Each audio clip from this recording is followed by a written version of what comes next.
Mararamdaman sa'yo ito ng lalaki kapag kinain mo yung pipino niya. At bakit nga ba laging excited at abot tenga ang ngiti nila kapag nalaman nila na kakainin mo ang pipino niya?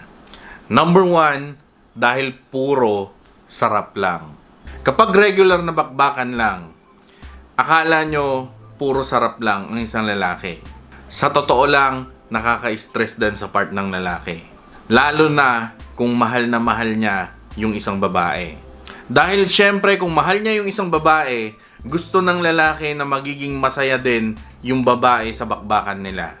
Kaya napakahalaga para sa lalaki na mapanatili niya na matigas yung pipino niya. Dapat meron siyang sapat na lakas para makagawa siya ng iba't ibang posisyon at sapat yung lakas niya para araruhin yung babaeng mahal niya. At isa pa, syempre dapat mapatagal niya yung bakbakan para hindi mabitin yung babae. At yan yung isa sa problema ng maraming kalalakihan.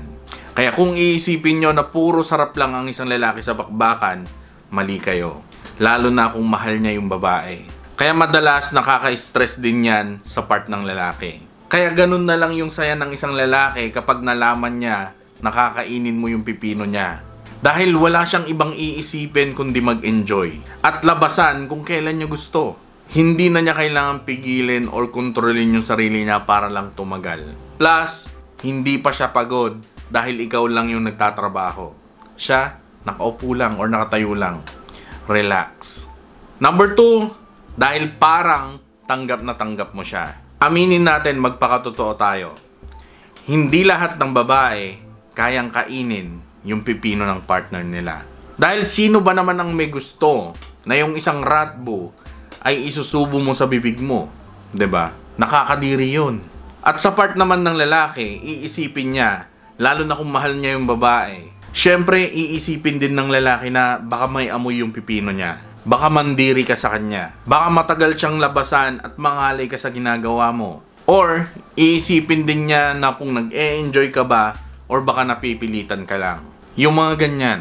Kaya yung pagkain mo ng pipino niya nang hindi mo siya pinipilit, yung hindi ka inuutusan, sobrang sarap ng feeling para sa lalaki yan. Dahil feeling niya or mararamdaman niya, parang tanggap na tanggap mo siya. Dahil kahit ano man yung maranasan mo habang nasa baba ka niya, ay okay lang. Dahil ang gusto mo lang mangyari ay mapasaya mo siya. Lalo na kung ginagawa mo yung best mo at hindi ka nagmamadali.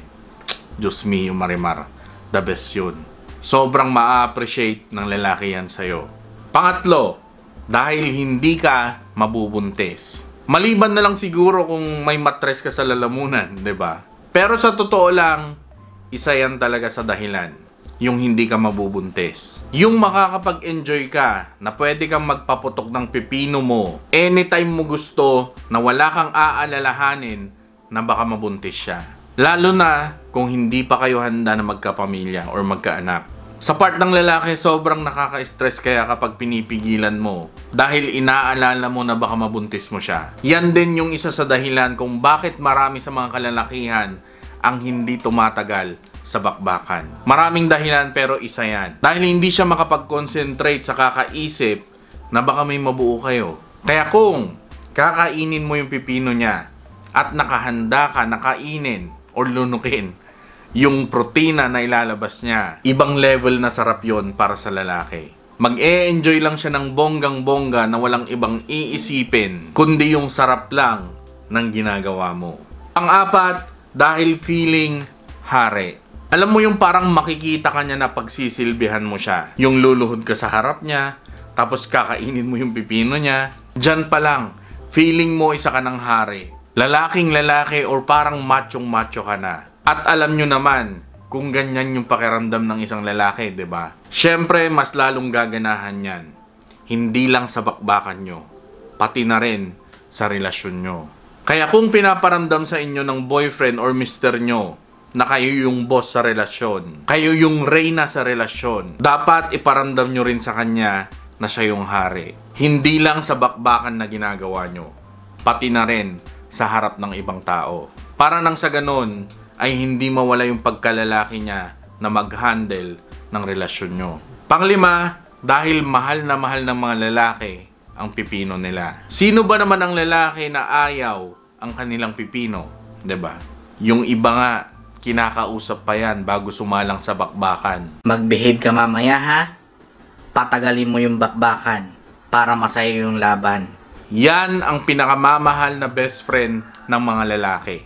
Kaya isipin nyo na lang or imagine nyo na lang na yung pinakamamahal niya na parte ng katawan niya na nagpapakita ng pagkalalaki niya ay inilagay mo sa bibig mo para mo na rin pinakita or pinaramdam sa kanya na hinahangaan mo siya. Na para sa'yo, mahal na mahal mo din yung isang parte sa katawan niya na nagpapakita ng pagkalalaki niya. Mahalaga sa kanya yan, promise. Kaya kung bakbakan yung usapan at lagi or palagi mo siyang tinatanggihan tuwing nangangalabit siya, para mo na rin pinakita or pinaramdam sa kanya na nire-reject mo siya or hindi mo siya mahal kapag bakbakan yung usapan. At pang-anim, doble yung sarap. Para sa lalaki, ang feeling kasi niyan ay parang nasa loob din ng pechay nyo. Siguro sasabihin mo, Kuya, mas okay pa rin yung basang pechay. oo, tama ka.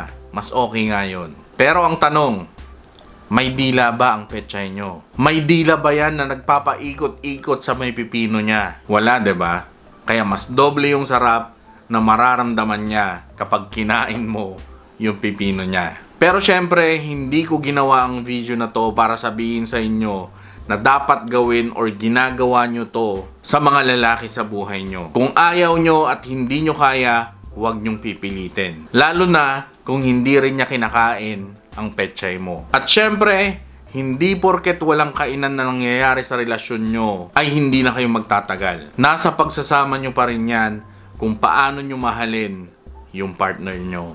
So yun, maraming salamat sa panonood and sana nagustuhan nyo or nakatulong din sa inyo yung video natin kahit papano. And maraming salamat sa walang sawang suporta. And ingat kayo sa mga naroon.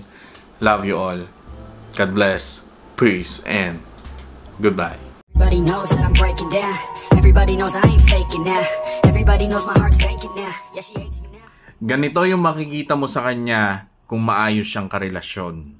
Number 1, chine-check ka pa rin niya kahit gaano siya ka-busy. Number 2, ramdam mo na mas sumaya yung buhay mo mula nung maging kayo. Number 3, hindi ka niya pinapahiya sa harap ng maraming tao. Pang-4, hindi ka iniiwan sa ere lalo na kapag may problema.